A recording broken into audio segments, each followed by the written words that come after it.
And we're live. Boom. Welcome back to the Tech Chief channel. All right. So there's been a lot of stuff happening since I last had you on, Mr. Yin. Mr. Yin. And guys, if you don't know, Mr. Yin, would you like to introduce yourself yet again? Hey, what's up, y'all? My name's Yin. I run the Zolian podcast on YouTube. It's a show about books, brains, and blockchains. I talk about aliens as well. I talk about a lot of stuff. This wild world we live in, man. Dude, I actually went down some wormholes the other day, and I was thinking about you. So I got, all right, it's a little secret. I have a Sasquatch fetish. I have a Bigfoot fetish, dude.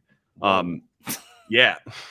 Not sorry guys. No, that's fine. No, it's good. I know what you mean. Go ahead. Not like in a sexualized way, but like Bigfoot's always been like something that's been interesting to me. And I was listening to this channel. This guy is called Dixie Crypt or whatever, and it's like a bunch of like cryptic stories from like the backwoods, and dude, all kinds of stuff's been popping up that apparently is like a common occurrence. So for example, and I know we're getting off topic here, but apparently there's like random stairs. There's like a random stair phenomena all in the world about just like random stairs popping up in the middle of woods. And it's like someone like perfectly cuts stairs or a staircase out of a house and just like places it in the woods, and then they disappear too. And there's pictures all over the internet of this shit, and it's like, in America, Russia, China, like South America. Yeah. So it's either like, that's one of those funny things, but I know it was one of the, that's like kind of like up your channel's alley. So I was thinking about you when I was listening to it. Man, like just random stairs, like some sort of like Lovecraft horror. Yeah, Jesus. Dude, it's weird. It's weird. That's abstract, bro. That's out there. Jesus. Bigfoot is real, Cody Moose. Bigfoot is real. That sounds too that sounds like on one hand I could see it kind of being a prank, but it's too big to be a prank. Someone would have snitched by now. That's sus. Some of these pictures I'm seeing, it's like and it's like way out in the boondocks, like literally like 30 miles into like some of these like national parks and stuff. Like I don't know how you have to get equipment out there to like do that. So maybe, I don't know, maybe someone like airlifted it there. Who the fuck knows, dude? But back onto the topic of the stream.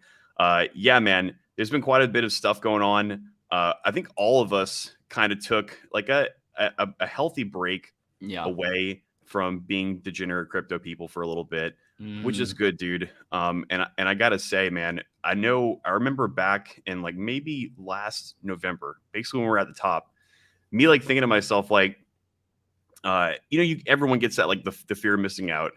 Even if you know better, you get the fear of missing out. You're like, man, I wish I know I already put like everything that I had into this bull run before, but I wish I put more. I wish I would have started a little bit earlier. And then thinking to myself, man, actually, if things all go sour and we have like a 1, 2, 3 year period where it's just chill, everyone's like shaking out, it wouldn't be that bad, right? Because then you could actually go and fulfill and actualize the fear of missing out, and the next time maybe you won't have as much. But yeah, so we all kind of took a little break, and now we got something big coming up, the good old Ethereum update. And they've been saying this update's been going to happen since like 2018, but it looks like it's actually going to happen relatively soon. So what are your thoughts about that? Just, unadulterated thoughts, period. And I guess I can say what I think about it after. I think it's a weird time to do it. It's a weird time since it's the bear market and people are kind of down. You would think they would wait kind of until like the bull run starts again, in which case they would just then give it an extra moonshot. Like, hey, we're now doing the whatchamacallit. Maybe there's like a strategy behind it in that they expect there to be a dump anyway. That's the only explanation I can think of, is they expect there to be some sort of dump anyway, shake out the market, before any of the big influencers, the big adopters come in. Because I think we're still kind of in a time where a lot of the normies, I'm talking about big corporations, conglomerates, the big financial marketplace is still kind of having wet feet, cold feet when it comes to crypto. They're not really getting involved. They're only dipping a toe in. Those who are willing to get in, and those guys who are willing to get in, they're already kind of in fintech anyway. So, it's just I think that's the strategy. That's just my assumption based on how, Ethereum Foundation, the corporate entity of Ethereum, has kind of worked in the past. They're kind of play it safe kind of people. They wait too long, in my opinion, for everything. So I don't know if maybe that's the idea, is that they're trying to head off the dump by actually making this announcement now, and then people can go look into it and do their research and find out that the merger is happening and it's this and it's all this bad stuff. And then what ends up happening is that's my kind of crackpot theory, is that they're using the FUD to right now getting it over with, as as we are headed towards kind of like the center of this bear market, however long it's going to last, right? That way, once it's all said and done, now they can just be like, yeah, we already did it. And now we're developing more things. And that's just how that's how I look at it from the surface. I haven't looked too close into the big complaints. I saw two things that I was like, oh, that's not good. What were those? What did you see? One of them was talking about how Amazon is heavily involved in Ethereum. So that's not a good sign at all. I didn't know Jeff Bezos was involved in Ethereum. I didn't even know any of that. I was kind of shocked. I was like, wow, I didn't know they were like part of the mainnet statistics. That's kind of blackpilling. I won't lie. Yeah. So we can talk about that real quick if you want. Yeah. Let me see if I got that thing pulled up. Here's that meme that I sent you. And okay. So I don't really know. Well, for the people who aren't looking at the screen, it's a Twitter tweet. It's a tweet, excuse me. And it says who they think runs Ethereum and who actually runs Ethereum. And it's got a picture of Vitalik and then a picture of Mr. Jeff Bezos right next to it. So I got to say, like, I wouldn't say that, like, I don't think we have anything conclusive that, like, it's Jeff Bezos himself, but we do know that a majority of the Ethereum nodes are ran off of AWS, right? In fact, you can go to AWS's documentation, like Amazon AWS's documentation, and they even have a how-to guide to how to deploy an Ethereum node from AWS. So, like, it's kind of the age-old thing that has made Ethereum kind of like it's actually more centralized than people think, is that if all of the nodes are run on AWS, which they're not all run on AWS, okay, and we can talk about that in a second, because I actually have a node resource website pulled up. But let's just say all of them were, and you wanted to stop Ethereum, right? You could just, technically speaking, theoretically, someone could just make one phone call, right? Like, let's just say a president of the United States in current year, not now. I'm not saying the guy now would do it, or the next one. Let's just, I don't know, 10 years down the road, and they want to stop it. I mean, theoretically speaking, they could just make one phone call to Amazon and be like, "Hey, shut this down," right? Do you think that's feasible, or what? Yeah, I could see that happening. It's like because they're very much into that.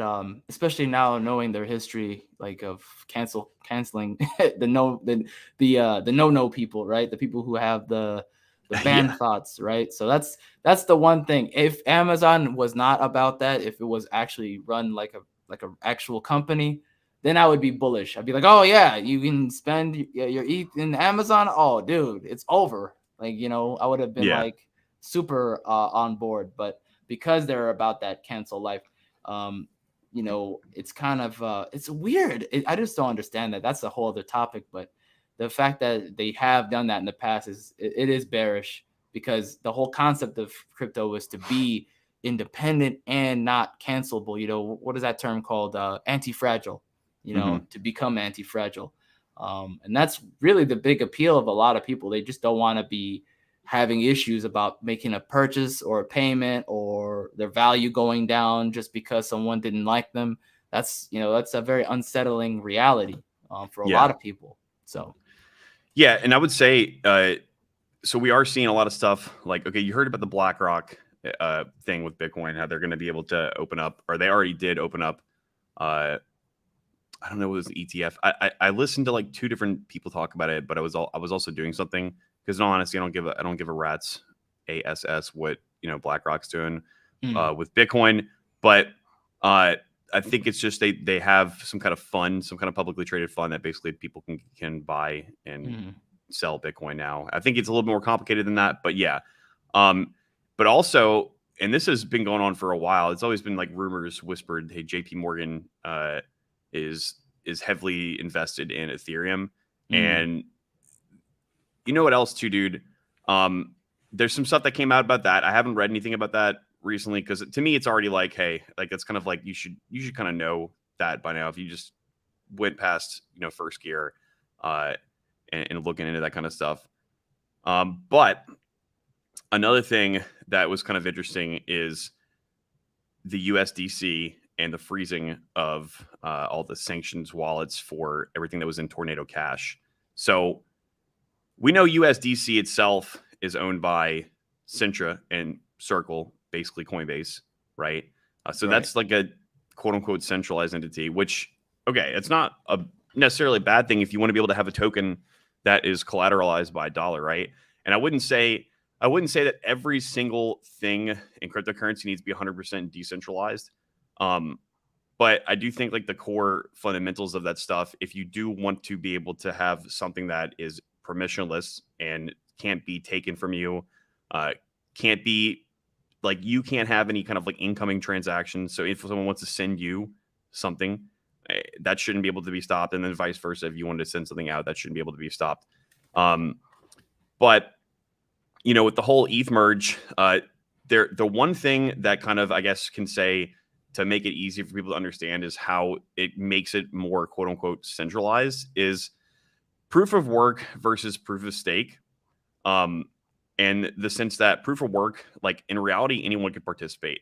Now, all right, with Bitcoin, yeah, now at this point, you have to have like some cash to be able to buy the machinery to mine Bitcoin. It's not like 2009 and 10 and 11 where you could just mine that on a Dell Latitude laptop, right?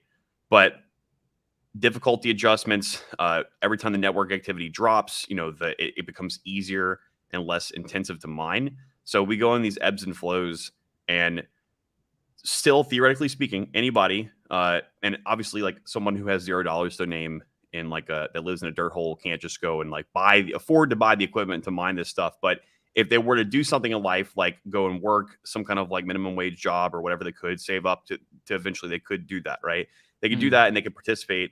And not only are they participating in like the mining and the creation of these things, but they're also helping to validate transactions and things of that such, right? Where that's how Ethereum is still currently, but we're moving into proof of stake now, right?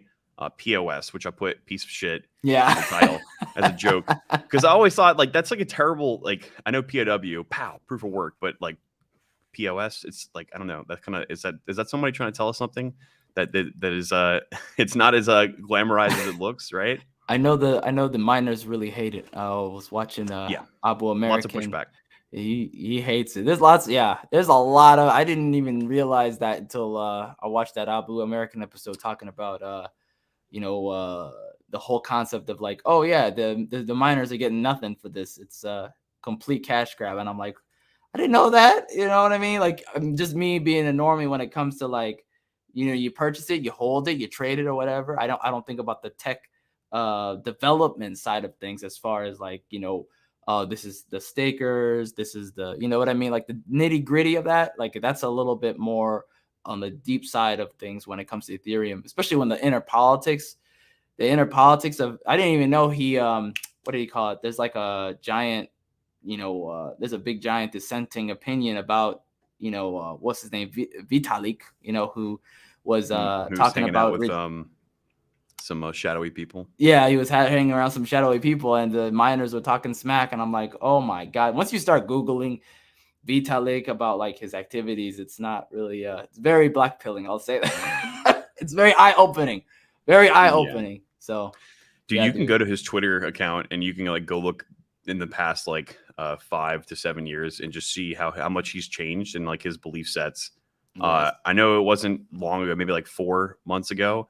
He posted this huge tweet rant. I was supposed to stream about it, man, but I never got around to it. But it was a giant succession of tweets, and it was like he was having like an internal struggle. He was like, I believe that cryptocurrency is supposed to be what we talked about at the beginning of the stream, what it's intended to be, right? Mm. But also, I believe that I actually had. He literally said, and I don't know the verbatim what it was, but it was he used the word elites. He's in quotes. He's like, I remember that part. He was like, I do know that I believe that most of my beliefs align more so with the people who are the elites of the world, and how he's like had this internal struggle with changing into the proof of work, or changing from proof of work to proof of stake, right? Mm-hmm. So back to the proof of work versus proof of stake. The thing that makes it more quote unquote centralized is, okay, so Ethereum is even less expensive to mine, like the hardware for it. And I know people who mine Ethereum. It's like, kids can do it. Right. It's a fairly equitable thing, especially for people who like equality, and being equitable is all important now, right? You'd think that the proof of work would be, the whole proof of work movement would be kind of like more glamorized, but it's not. When you move the proof of stake, the idea is that in order to run a staking node, which the staking node is going to be taking the place of the miners, right? This is just a rough generalized explanation, but you need to have 32 Ethereum is the minimum to run one of these staking nodes, okay? Or it's really a validator. And 32 Ethereum right now, at the cost of like roughly $2,000 per Ethereum, that's about like $64,000 worth of Ethereum, right? Right. That is substantially more expensive than the amount of equipment, that the cost of the equipment that it would take to mine Ethereum. And the people who have more than 32 Ethereum can run, let's just say you have multiple 32 Ethereum like satchels, bags. Like they got like thousands of ether, right? Right. They're going to be able to do the most of the validation for these nodes, and they're going to be able to get a majority of the rewards, right? So if you look at the way that the U.S. dollar is created, the Federal Reserve note, as it is technically called, who makes the money? It's the people that are basically the Fed, banks, anyone that's able to give out loans, which the process of that is the creation of debt, which is how kind of money is created out of thin air, quote unquote. Another generalized explanation. Those people who are closest to the money printer, it's called the Cantilla effect. This thing called the Cantilla effect. The people who are closest to the money printer are the ones who end up actually reaping the most reward from it, and it actually ends up being like the less equitable thing in general, right? So the thought is, and the fear is, that if and when we move the proof of stake, that's going to happen, right?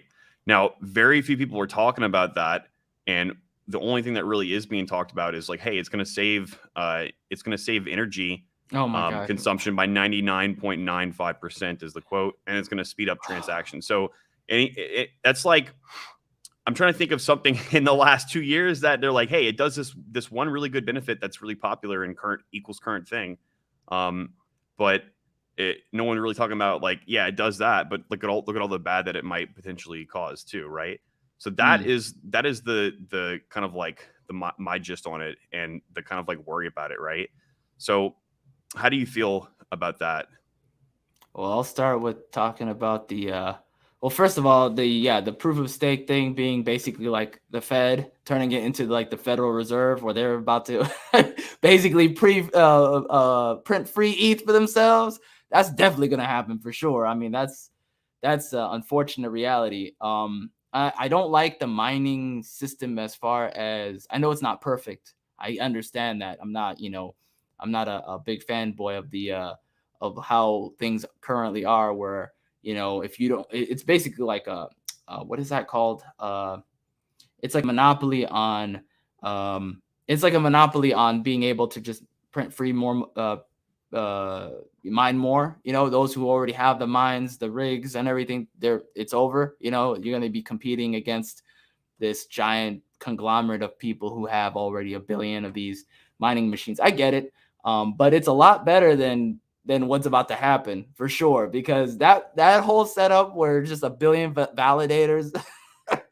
Because rumor has it that JP Morgan is going to be running the majority, that's why they've been buying so much ETH, apparently, is because they're going to be the ones doing that. They want to basically be able to be the ones that create it, right? Yeah. And then that's the people who own the most. So, which really, if you want to own the most Ethereum, how do you buy Ethereum? You got to have US dollars right now, right? Yep. So the people who have the most US dollars are the very people that kind of the reason that we started cryptocurrency in the first place to kind of like get away from. So yeah, it's a little it's a lot more complicated than what I said, but that's a general gist of it. And it's kind of like, you know, the whole purpose of cryptocurrency is to not have that be even an issue, right? It's the exact opposite. And now that everyone's so concerned about you know, electricity consumption, everything being green, have to have an EV car, and there's a whole lot of issues with that right now. This is just part of what I would say current thing. All caps current -- all caps thing. If it was a variable in a software program, it's the current thing.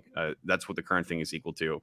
And what do we know that people, places, organizations, countries, politicians have done now and in the past with current thing? They always use it as a means to kind of like slip something in the door where people aren't paying attention, and, you know, in disguise of good intentions, right? So we'll have to see about that. But how much of ETH is actually quote unquote centralized right now?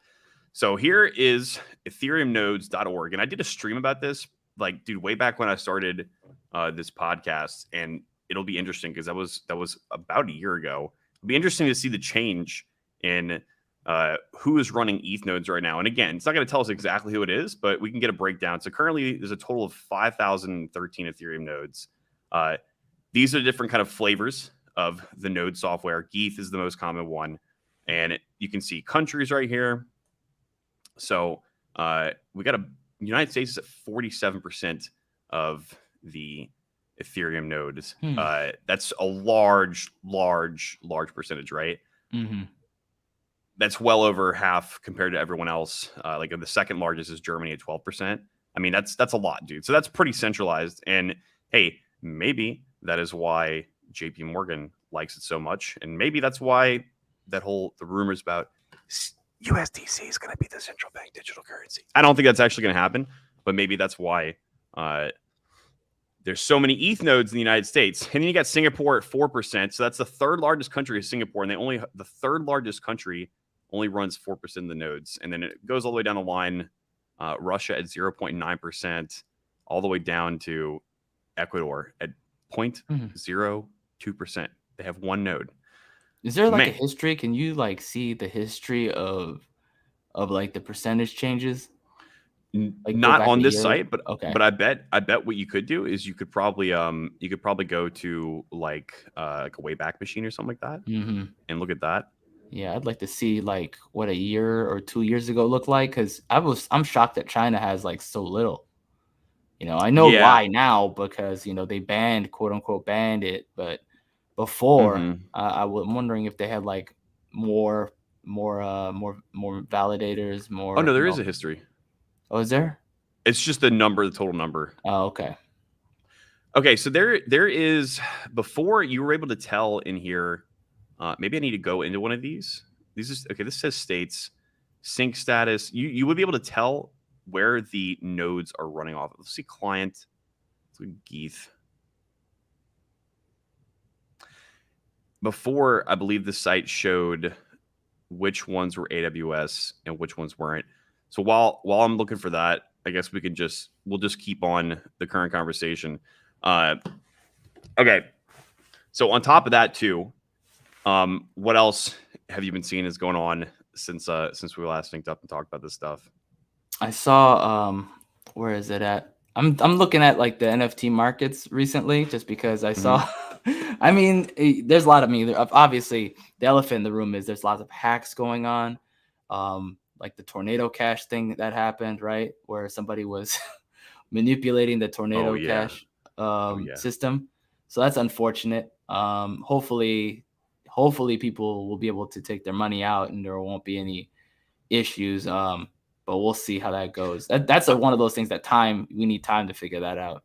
Dude, another thing about that, now that you said that, is like, what is the average person, like average, not tech, not tech savvy, not even like slightly crypto savvy person? What wallet do they use for Ethereum? Probably MetaMask. Right. No. Yeah.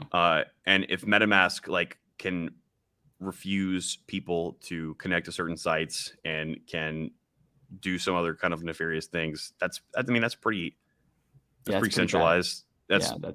Yeah, right. And now, do you have to do that? No. Technically speaking, Tornado Cash is still the code's it's in the blocks, right? The contract code is there, and technically speaking, one could theoretically run an ETH node on their like local machine, either temporarily or whatever. Have whatever kind of other means of a wallet, because there's a bazillion out there, and could still access use to it. But is that easy for the average person to do? No. Like, you'd have to be able to have a little bit of tech savviness to do that. Not the average person is going to know how to do that, especially with MetaMask. Like, since that's the average wallet that people use, like, chances of that, I mean, for all intents and purposes, for the average person, it's not going to be a usable thing, right? What are your thoughts on that? There's going to be I'm sure a lot of people are going to be going on Reddit, YouTube, figuring out how to do that. I'm sure that's probably their only hope, is to go on to or know somebody who in person who can do it for them for a service. There's probably a market for that. I'm sure that's like a market for a new business right there. Hey, I'll help you recover your wallet. Yeah.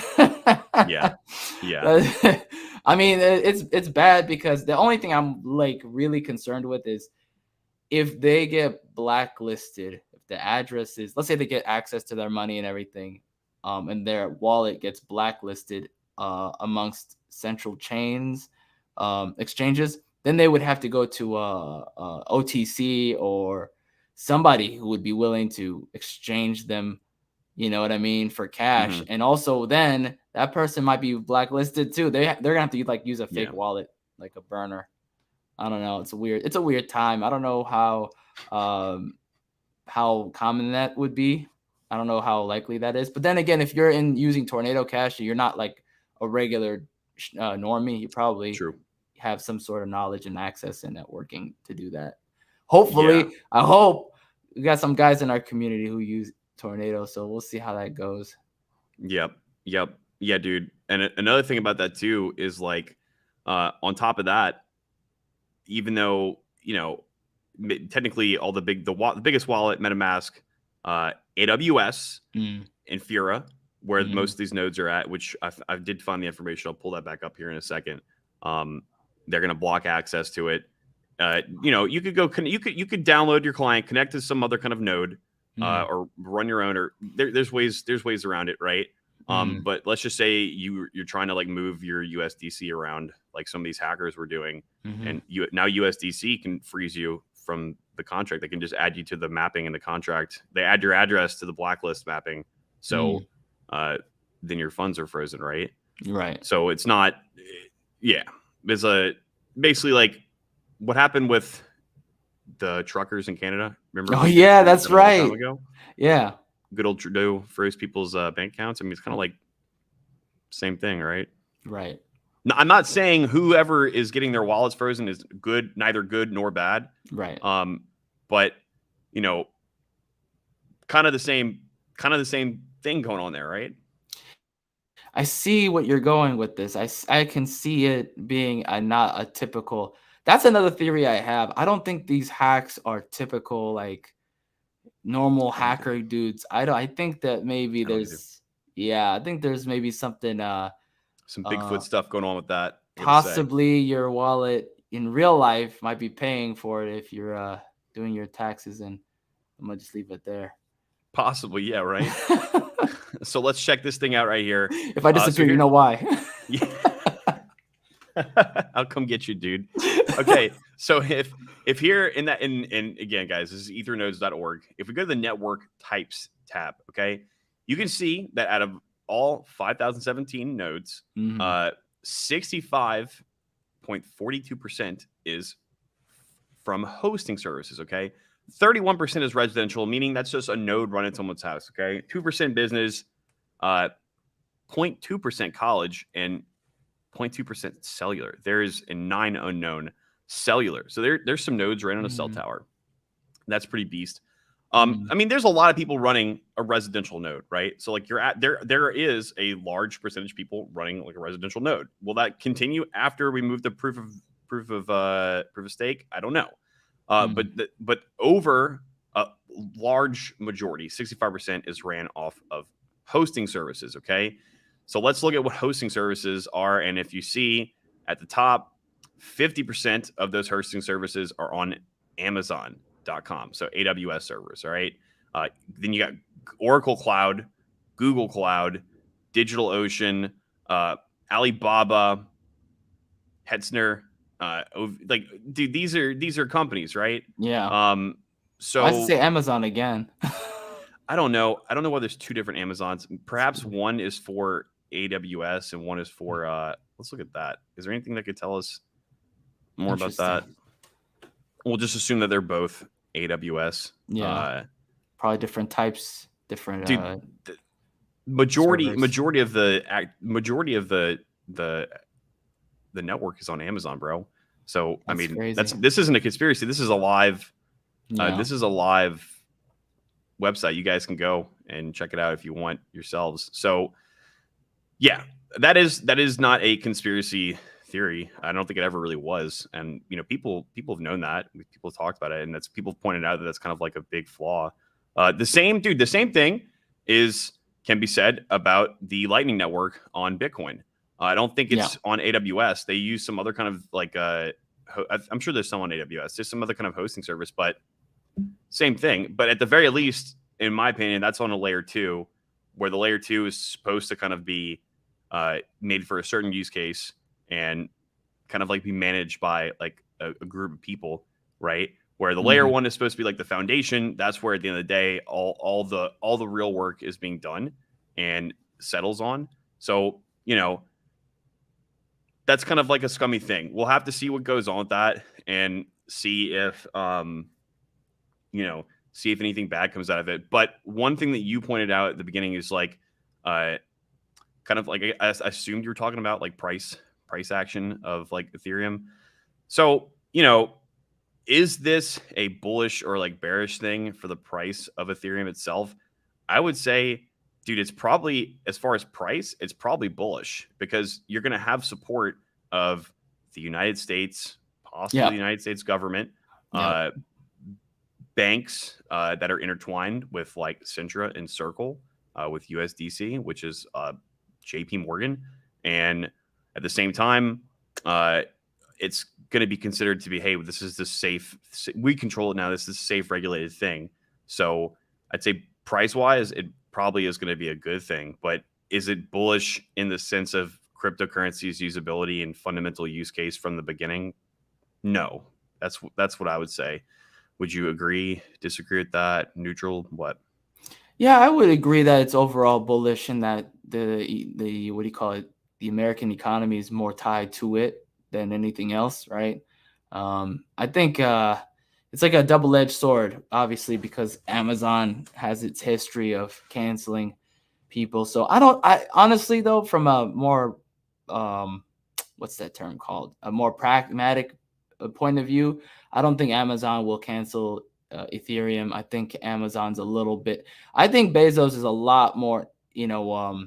What's the word I'm looking for? I think he's a lot more tied to the crypto marketplace than he lets people on. I think a lot of these big shots, they won't tell you, but they're in the marketplace. I could agree with that. Yeah, they got their fingers tied in there. They got their hands in the pie, because it's an opportunity for them to make more money. I don't see why they wouldn't. It just makes less sense to not be involved than to be involved. They probably won't advertise it because they don't want the normies to get in. I think that's the number one thing, is the normie, before they make their established platforms, whatever, their big headway, because that's the whole point, is to keep the poor, right? Keep the normie, broke and 9 to 5. I think this is the time period where they're trying to shake everybody out. it is a shakeout. I think the shakeout's still happening. I think people not just with crypto, with everything. And the Fed is vocal about that. Like, yeah, we're trying to suck money out of the market intentionally because we accidentally put too much in there. Oops. Yep. So you will own nothing and be happy. I mean, eat the bugs, man. Just eat the bugs. Cody Moose says, and Amazon makes the most of their revenue from AWS. Good point. And you know what else too? Another good point to kind of like quadruple down on what Cody is agreeing with you with. If they control it and it's kind of like more linked to these large companies like Amazon, who are heavily linked to the American economy, and places in banks like JP Morgan, Chase, and do they need to shut it down? No, because they will, for all intents and purposes, theoretically speaking, could basically be considered the ones who kind of control it, right? So do you need to shut something down? No, you don't necessarily need to shut something down. You can just kind of take it over and intercept convert it, right?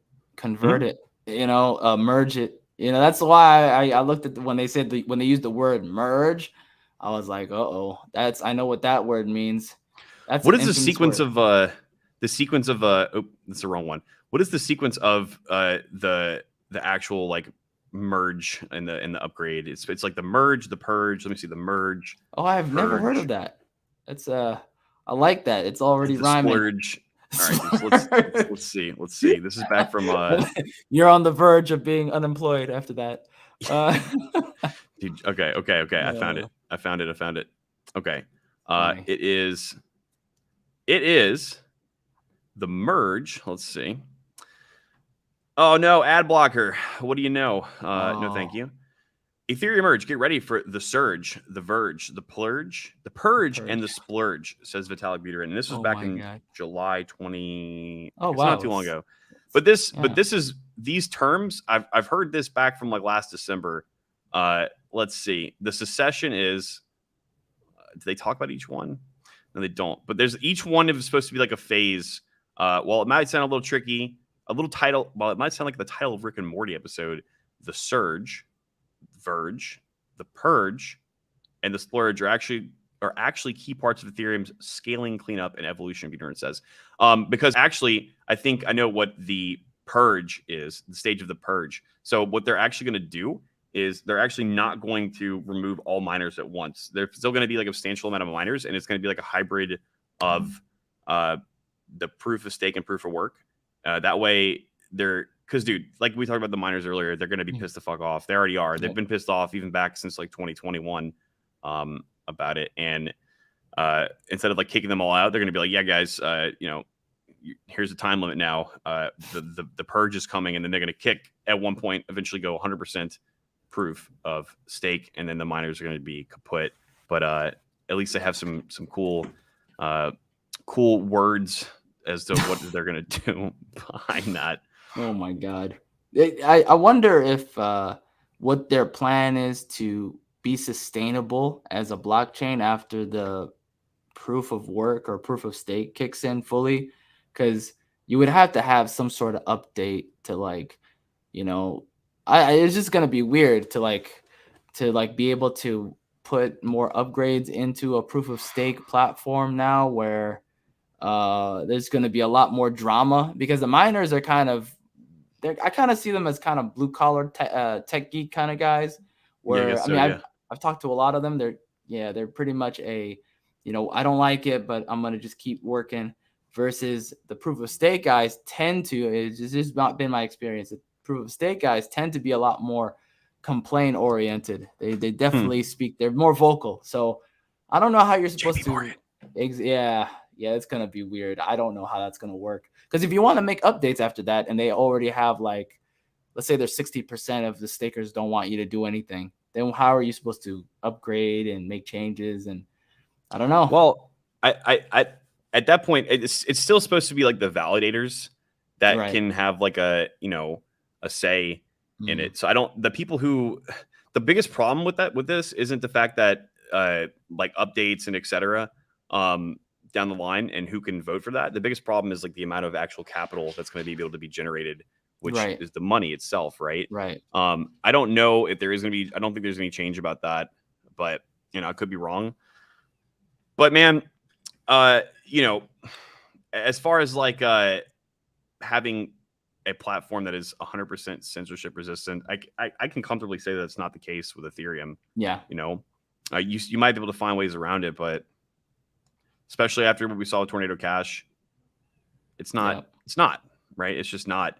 Is it bad? Is it bad protocol? Not saying that. I mean, I develop on Ethereum, right? I know you know that. I have a project. I have two projects two pretty big projects that we're doing right now because it just be like that though, right? It just be like that. But like another thing too, if the average person wants to use an iPhone, you got to make an app for the iPhone too. You can't just make an Android app, right?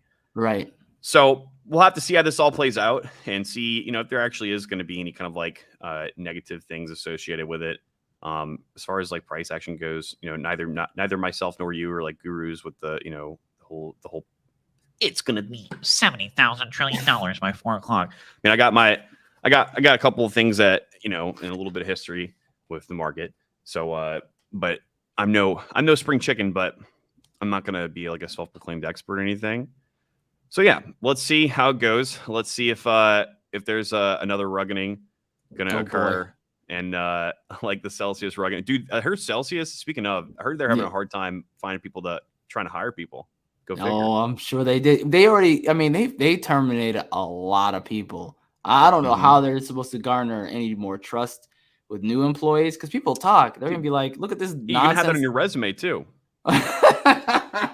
Especially if you're trying to work in like Web3. If you're trying to work at Web3 or crypto, that's going to be on your resume forever. I mean, you could delete it, but it's a blacklist right there. That's a big black spot on your record. Hey, you worked in Celsius for 2 years? Yeah.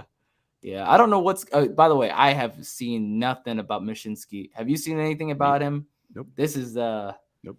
This is a little concerning there. I don't know if they've thrown it under the rug and trying to keep it hush hush, and he's already out, or if something happened to him. We'll see, I guess. We'll know if something happened if like they said, oh, he had he was very depressed and he didn't want to live. I guess then we'll find out something. He Epstein himself. Yeah. Fuck, I said it. That's why I wasn't saying it. That's why I said the no word. He McAfee'd himself. Yeah. He John McAfee'd himself. Yeah. We'll see how that goes. But I will say this. Oh, memory hold. Yeah, that's right. Cody Mouse knows. I wonder if there will be more hacking. I hope not. That's the stuff that's kind of a lot lately, right? Yeah, I've been reading. I mean, that's the problem with the news cycle with crypto. You leave regular news and you read crypto news and you're like, this is super depressing, dude. Like every platform's getting rugged and all this stuff, and you don't want to. It makes you not want to invest in anything, which I think is the idea. I think that's the plan. That's the strategy. Get you not. Yeah, they want the money out of the markets, right? Yeah. All markets, not just crypto. Like I said before, I think they specifically want money out of DeFi for obvious reasons, right? They don't want people to be able to just generate capital off of something like a contract that actually works and makes total sense. You and I have one of those protocols in common, and theoretically in Minecraft that I know we both intertwine with that actually works. That we won't plug because we don't need to because it just works. TM. But yeah, let's see what happens with all of it, man. Do you have any sort of parting messages to the beautiful chat, either live or listening on the playback? Well, I would say, you guys, if you feel black-pilled, you can check out any of my videos on my channel that'll bring you up. I talk about a lot of mindset stuff, so that way you can kind of, detox. It's a good detox from all the negativity. You know what I mean? That's why I talk about aliens, something fun. Keep you alive and laughing and everything. I think that's very important, not to be doom and gloom every day. So. There's that. Oh yeah, Chris Soto's going to get the another one gets the rug. Oh, video. That's funny. Yeah. I'll update the description. I forgot to put your channel link in there. I got to get you. I'll talk to you about this later because I don't know if I can tag you in the videos yet. I'll try, but if not, I'll put you in the description. Sounds good. All right. And yeah, everyone else, you guys know the spiel. Learn to code, learn to change your own tires, self-custody your crypto. Link in the description box below for all of the above except for the tire. And also, guys, you guys didn't know, but Vitalik Buterin has been here the entire time too, and he has a party message for you guys. So we'll end on that. Vitalik, clapping. Vitalik, impressed. Happy and clapping. Vitalik is impressed.